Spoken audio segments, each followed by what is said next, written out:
Welcome to Odd Leaf Stories. I'm your host, Cree Crawford, and I'd like to introduce you to our producer Braven Stone. Braven, welcome. Hello, everybody.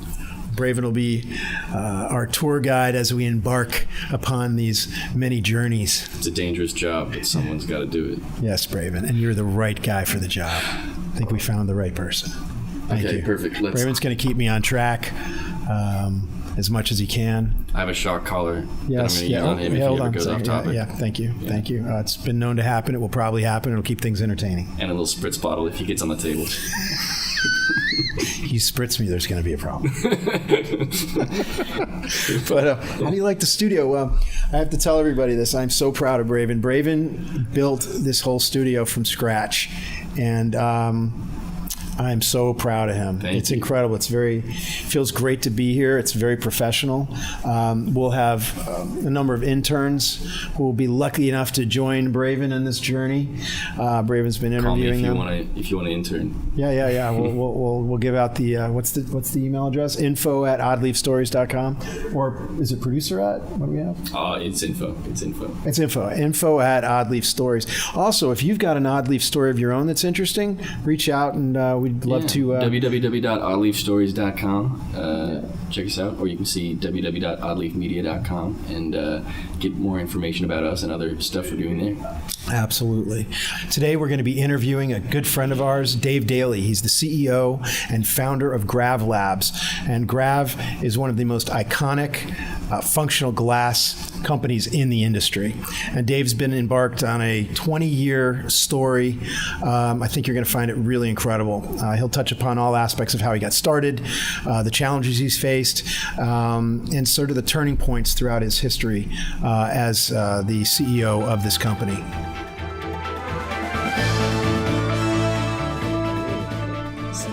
CBDLA. There we go. CBD. CBG. CBGA. My fiance and I, engaged to be married now. I have heard rumors of this. We have an inside joke that you go to all these CBD shows and you just show up and go, "Excuse me, what is CBD?" I don't understand, because everybody's clueless, right? That's why it's funny. And they're like, what's CBD? Wait, then they don't get it. They're slow. They're slower on the uptake. Or THC. Taha. That sounds Klingon. Oh yeah, I'm a nerd. I do like Star Trek. Okay. Right. And gentlemen. Okay. Hi, this is Cree Crawford, and I'm your host for Odd Leaf Stories. And today, on our inaugural launch of our podcast, our audio and video podcast, I have a very, very special guest and a person I can call a friend, Dave Daly, the founder and CEO of Grav Labs, probably the most formidable functional glass companies in the cannabis industry. So with that, David, I got to shake your hand and say thank you so much for making it, brother. Thanks for having me. Oh, are you kidding me? This really is great. Excited for you guys. Yeah, this is incredible. So I have to share with everybody, Dave's actually a neighbor of ours out here. It's pretty incredible. I guess great companies are gravitating to each other. I just made that. I know that was horrible. Very anyway. nice. Yeah. But David, share with us. First of all, I want to know where did you come up with the name, and then I also want to get your history. I'll chime in. Well, the official name of the company is Gravitron LLC. So with the name story kind of is maybe not that exciting of a story, but when I was in college in '98. Really dates me. Yeah, you're young.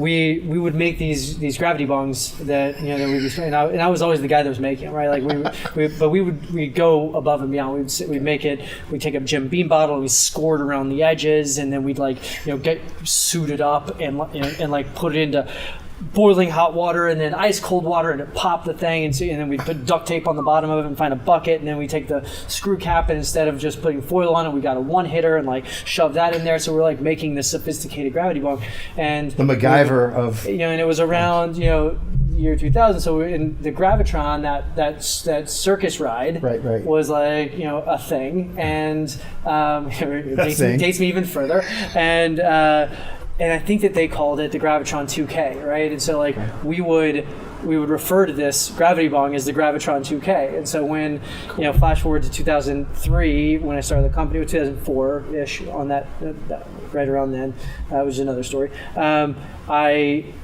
was like, well, what am I going to call the company? I was like, we'll call it Gravitron, right? So that was and there was, when it comes to trademarking, which is a whole other conversation, you want to be able to have a unique name that doesn't mean anything, so it's not, so you don't have otherwise the USPTO will reject your mark. Right.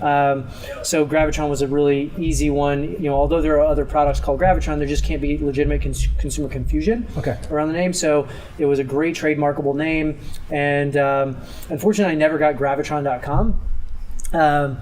But flash forward a few more years, there was a company I really admired called Amsterdam Design Studios, and this guy Brian, who still really admire, and I loved the angle of like a design studio or a lab of sorts. And so Gary Canning from 420 Science was our designer at the time, and I was like, Gary, I really want to do something that's like Gravitron Labs or Gravitron Studios, and so he kind of said, well, how about Grav Labs?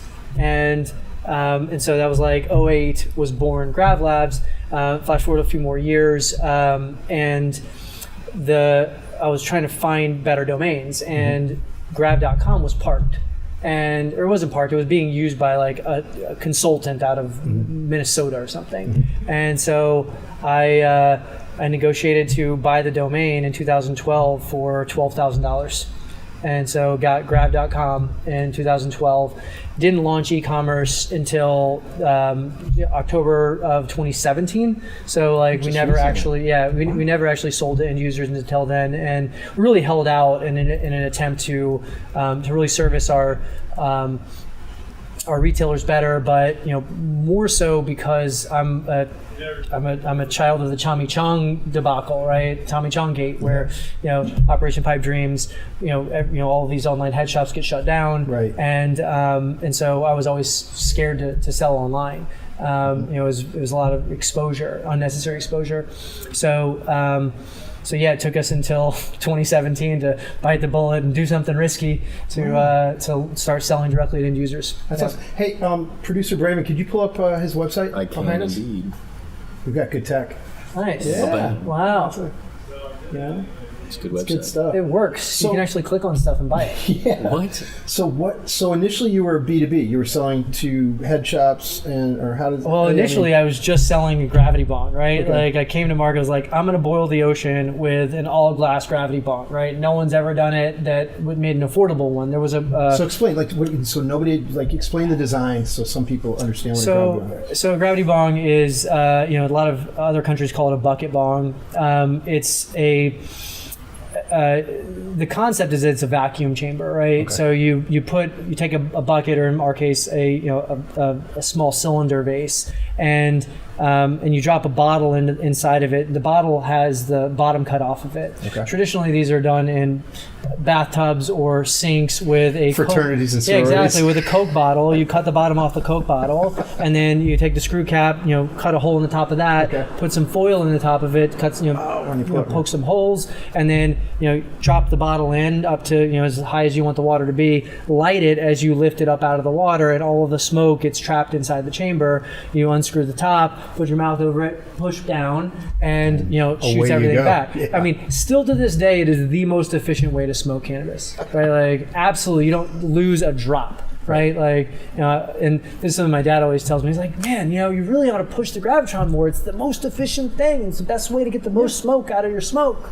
And you're like, thanks, Dad. Yeah, no, he's like, and I actually thought that I was going to boil the ocean with a gravity bong. Everybody was going to smoke out of a gravity bong.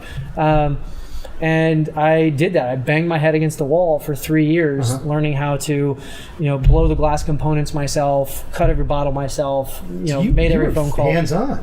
Oh yeah, I mean, it was like me and a couple of people, but like I was literally making every single Gravitron for the first 3 years of my existence. That's awesome. Yeah. I mean, the harder part was learning how to, the downstem and the bowl. So what we did was redesigned it to, to be a more presentable, go-to-market product, right? Which seems really easy, but this is like this was my crash course, my MBA in design, right? Okay. And or master's in design, and getting an MBA along the way, right? Yeah. Like learning all the business behind it as well. Yeah. But the design process was like, okay, I want to make an all glass gravity bomb.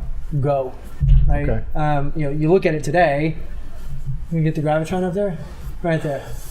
The classic. Look at that. Oh, that doesn't work that well, does it? He might have clicked the wrong one. Anyways, the gravitron. Wow, look at all these though.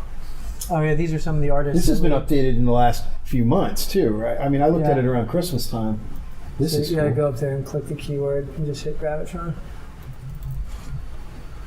Itron, gravitron. GRAVA. I. Oh, sorry.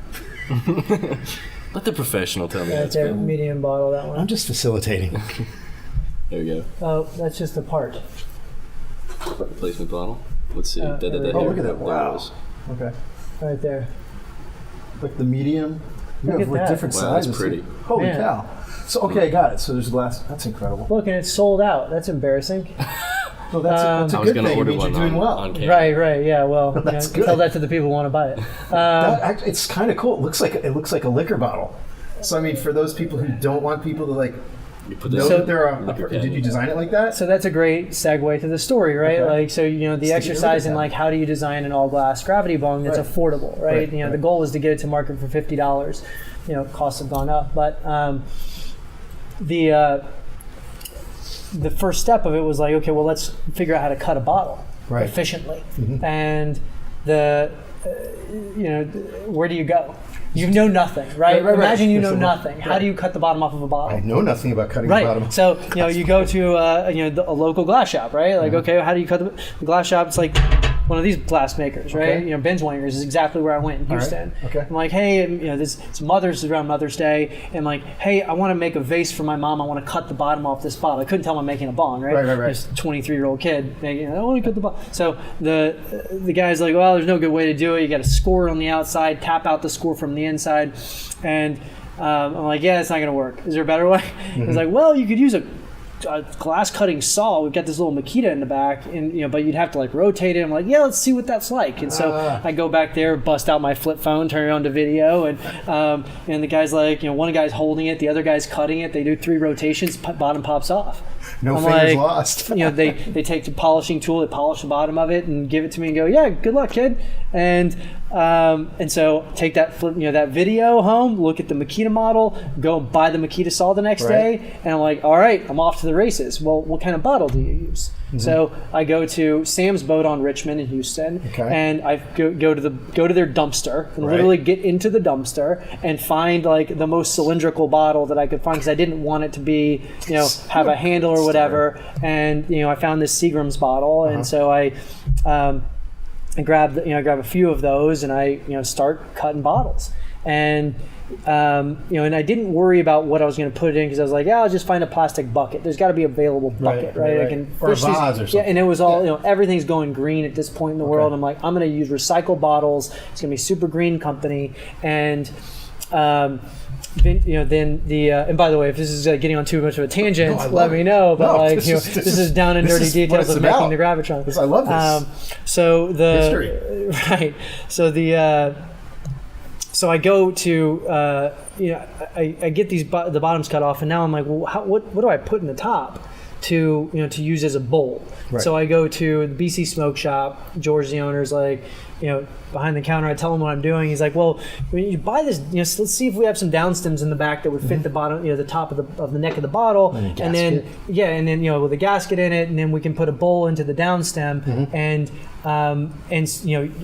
amazingly enough, the 12 by 1 millimeter down stem and a 9 millimeter bowl, which was kind of very common around the time when people were still just making bongs. Like Rohr was not doing a ton of the glass on glass ground joints. I mean, it started, but there was a lot of their product were still down stems that with grommets. So there was a large availability of these parts. And so, but I was buying them at retail, Right. so I couldn't very well sell this. Yeah, and but make money. proof of concept though, I'm going to the store and I'm just buying these things at Right. retail so I can actually see if it's effective and it works the right way, because most people are smoking these out of plastic bottles. Is glass really effective, right? Because is there any sort Not of healthy give either unit, out right? of the plastic. Well, the plastic bottle's not touching. I mean, I think it's okay to use a glass bowl, Yeah. but with a plastic bottle, long story short, I'm trying to get something that's marketable, Right. Something that looks good on the shelf at a head shop. And scalable. So you can keep going. Yeah. So, I realized that the bowl and the downstem is the way to go. Put it into the neck of the bottle.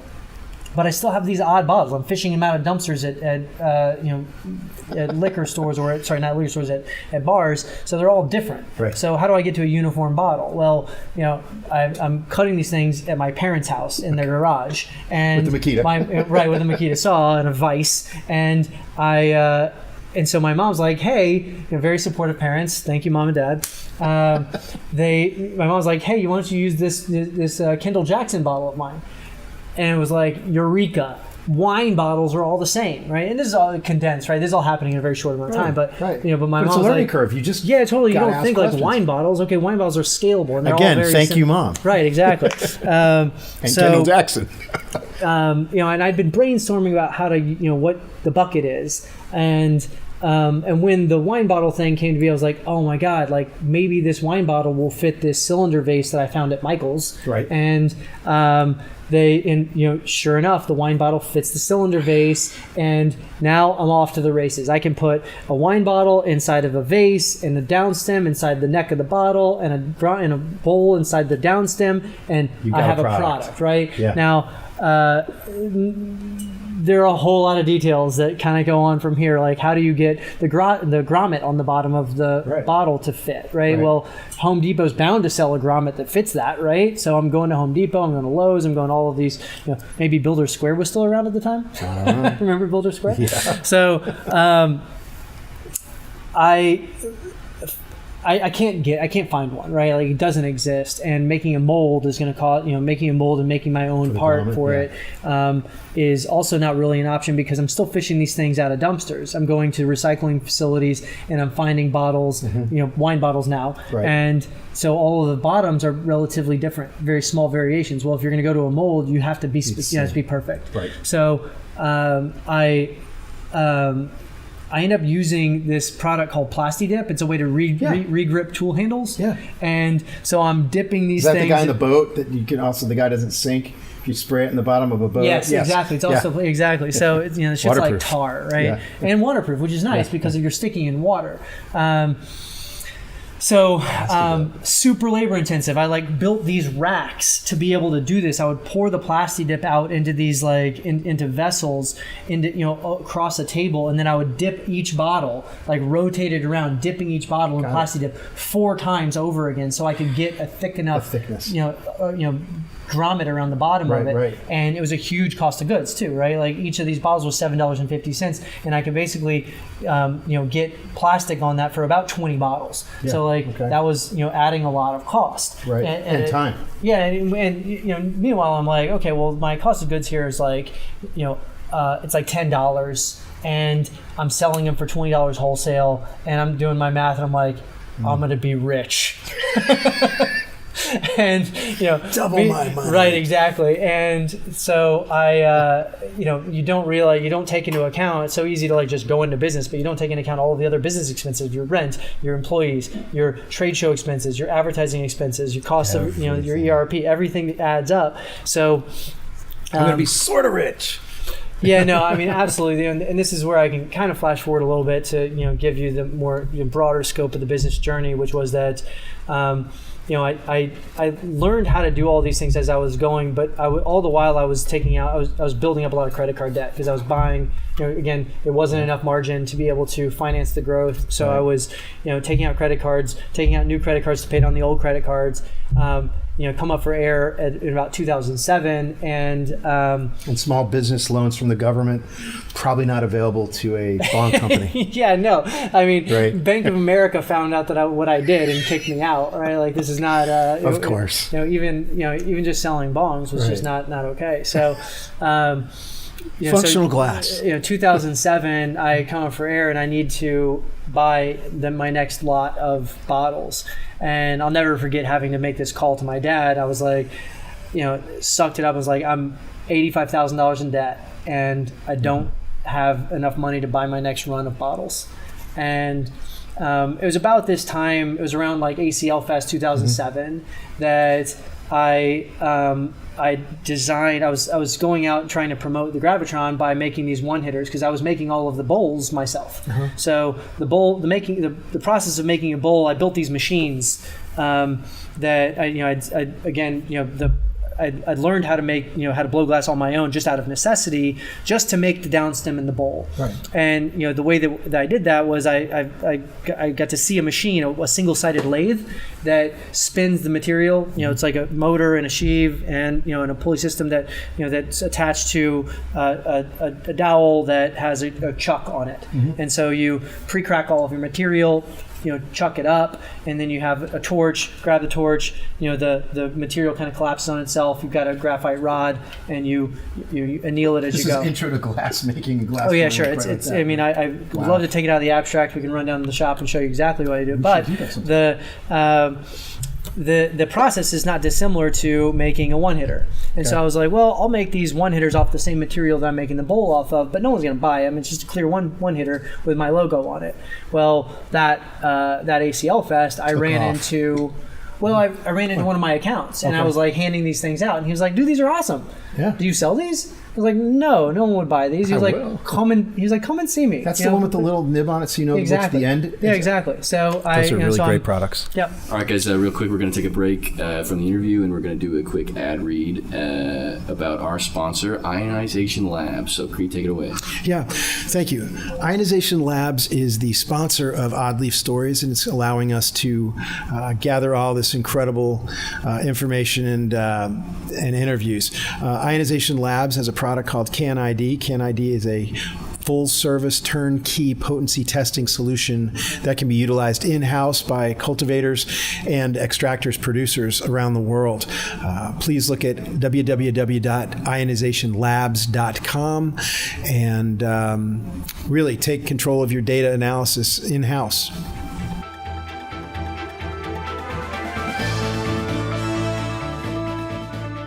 So the one hit at ACL.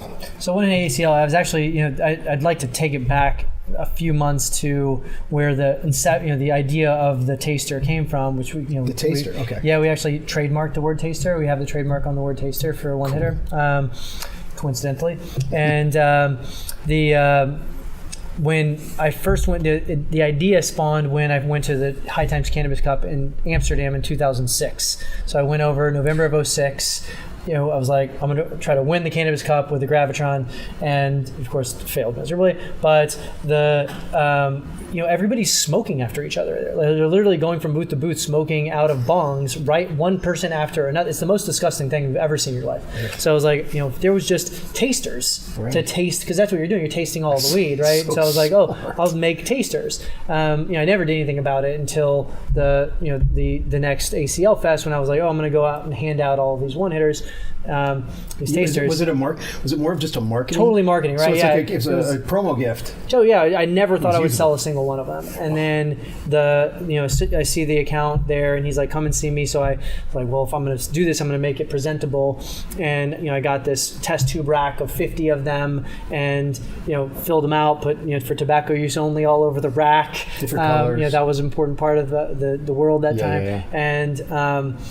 And then, I bring him to him, and he's like, I make these things I'm making it myself, right? Like, the material costs are next to nothing. It's just my time, the torch time, etc. And I was like, he's like, how much do you want to charge me for them? And this was a really big moment for me, because I'd been, basically still, Gravitrons cost me $10. Right. Selling them for $20, I'm losing money hand over fist, and I'm like, well, how about $1.50? And the guy's like, listen, he's a manager of a store, not an owner, and he's like, you can charge me $1.50 or $2.50, and I'm still going to sell these things for $9. And I was like, well, then they're $2.50. And literally, like, it was off to the races from there. I was like, oh my God, I've been underpricing a lot of my stuff because I'm assuming that I can just make everything myself. Right. And I'm not building in the overhead and the employees and all of the real business costs to be able to scale. Right. So flash forward to 2008. I'm now like 6 months later after launching Tasters. I was completely out of debt. I had bought 3 more glass blowing lathes. I had hired 4 glass blowers, and I had designed 10 other products that we had brought to market. It was a eureka moment to me to think like, oh man, even though like I wanted to boil the ocean with this Gravitron, the stores that I've been selling to knew me as Dave the Gravitron guy, and they were willing to take chances on other products that I was selling. So when I called them and said, hey, I've got this bubbler I want to sell you. Hey, I've got this bong I want to sell you. I've got this steamroller I want to sell you. They were like, oh yeah, absolutely. Now. I've got a product line, right? So that's great. And I realized that just by all the tinkering that I had done in all of those early years had led me to being to understanding the manufacturing process and being able to design things that were the kind of the lowest common denominator. I wanted to make things that were really highly efficient but low cost. That was always my initiative. Mm-hmm. And you built a reputation through that whole learning curve with everybody, and reputation in this industry means so much.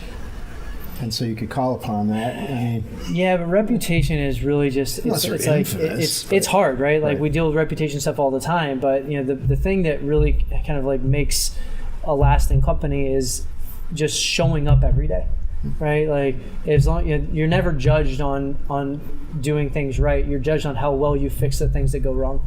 So I have a question. There's always going to be something. Yeah. If your credo is the efficient, low-cost model. Yep. As we were researching for the episode, we came across the $950 bong, as shown. You can look at the screen, and $1,400 weed grinder that they're selling at Barney's. What is your take on the luxury end of it? Oh, I mean, there's definitely a place for luxury. I can't remember what the artist is that did that. The hand blown stuff, yeah.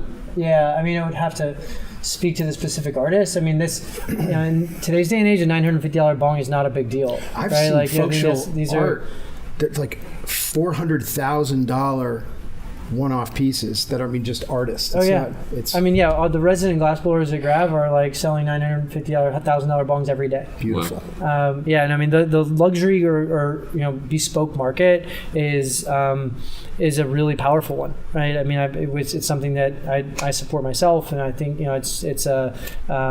it'll always be there, right? Like I look at cannabis consumption devices in not a dissimilar way to furniture, right? Like it's a lifestyle, and the people that use them interact with them in a really meaningful way, and they're really proud of the objects that they consume cannabis out of. Mm-hmm. And I mean, to a certain extent, we service that same user, but I like to think that we service that customer at an earlier stage in their cannabis consumption journey, right? Mm-hmm. They get into a Grav pipe that's a lowest common denominator pipe that's cheap and functional, and they realize that like, oh man, I do really love these objects, and I'm willing to invest in a more expensive product as I go along. We hope that people graduate out of Grav and into other things. But you've got some really. Can we go back to the site? You've got some really interesting products, though. I mean, they're not all.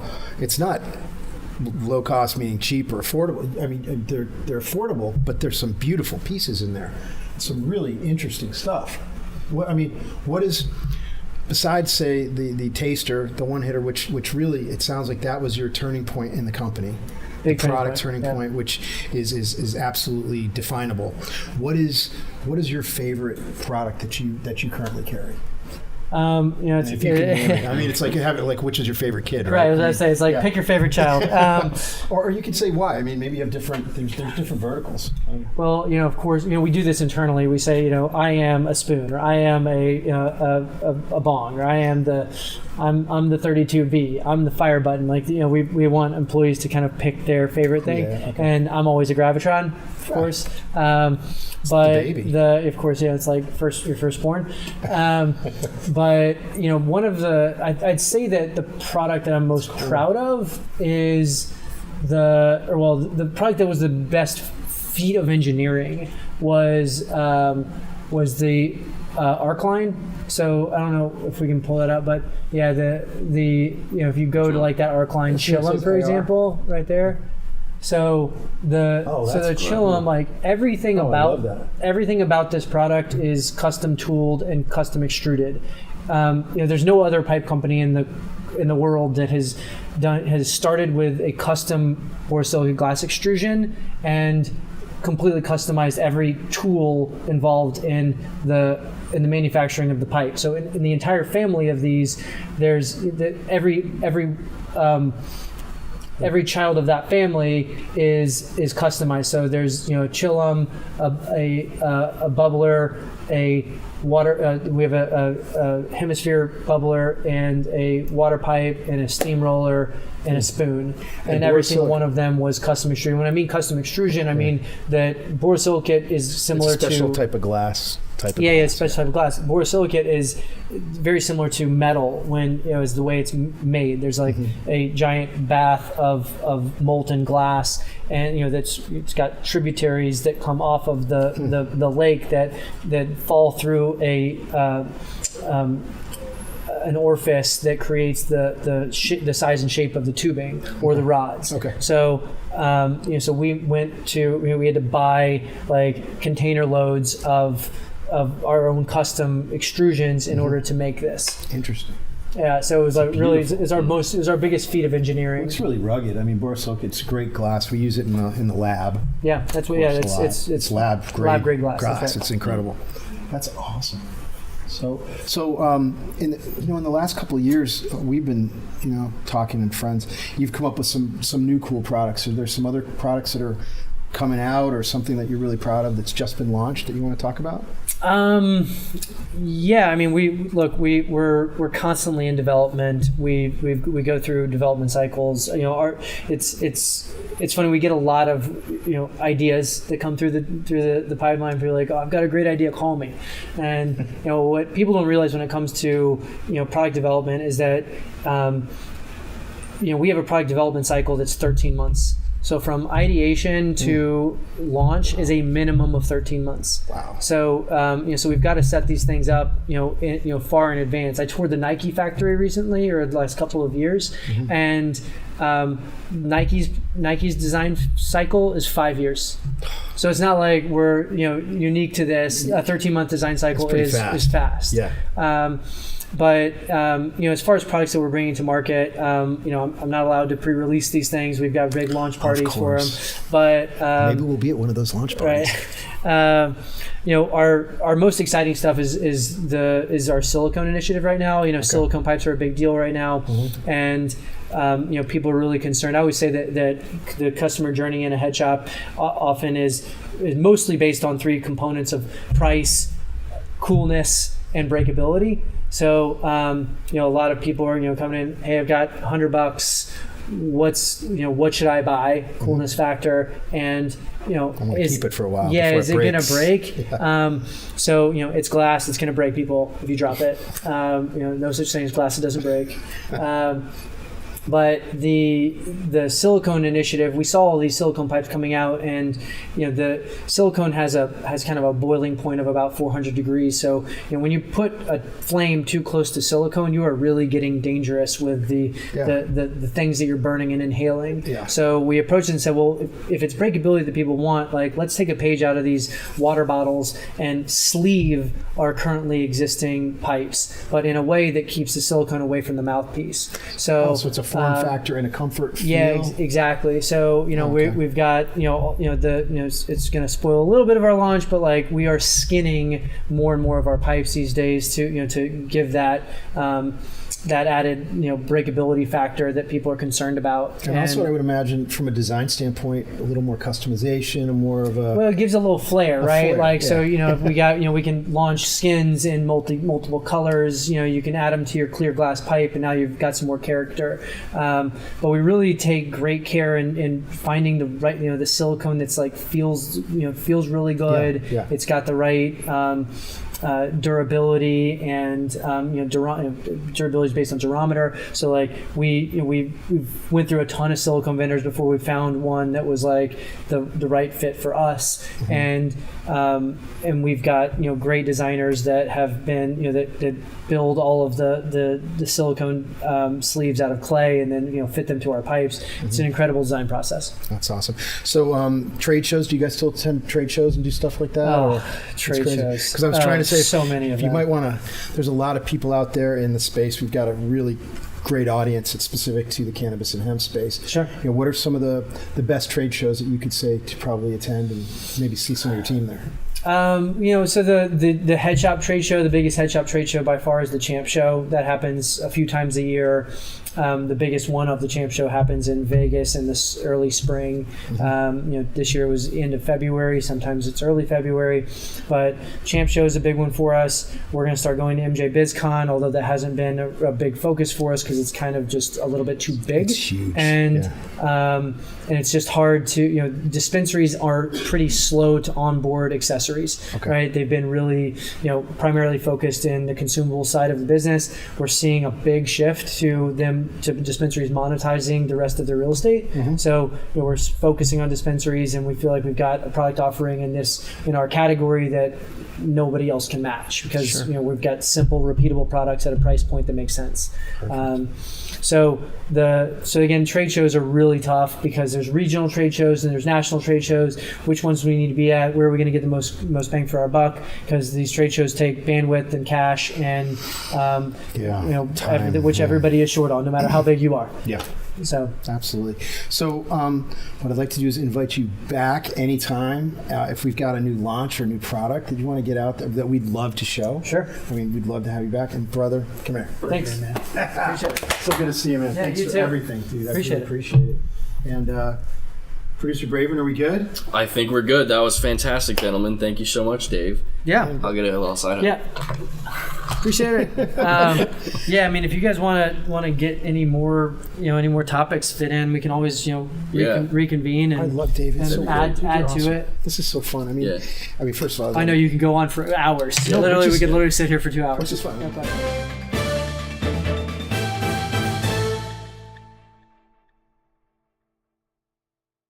So Braven, it was a great show. David just left. Dave Daly just left. What a great show. I mean, he's very fit. He's very fit. The guy's svelte. And it's always nice to interview friends, and of course this industry's, as many of you know, the industry's really a close-knit family.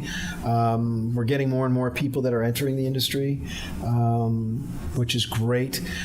But it's a very, very close-knit family, and it's always nice to have friends and family stop by. I can't believe how much actual engineering he did in the beginning by himself. That's crazy. It's incredible. It's like a garage. It's like Apple starting a garage. Exactly. He really just built that whole company from the ground up. That's crazy. And there's the interesting thing is when you start a business, many people don't realize how long it takes to create that momentum and critical mass. There's so many things that have to come together, and it's really timing and a lot of luck, and you really have to learn quick. You have to have a really short learning curve in order to keep your momentum going. And I think it was really a couple of neat anecdotes that he shared with us. You never hear about actual cannabis companies starting like this because it's such a there's no press about it, but it's like, and most people are talking about the cultivation side, the growers, which we're really looking forward to interviewing a lot of cultivators, having them in here, or interviewing them virtually, or even going out and interviewing them at their location.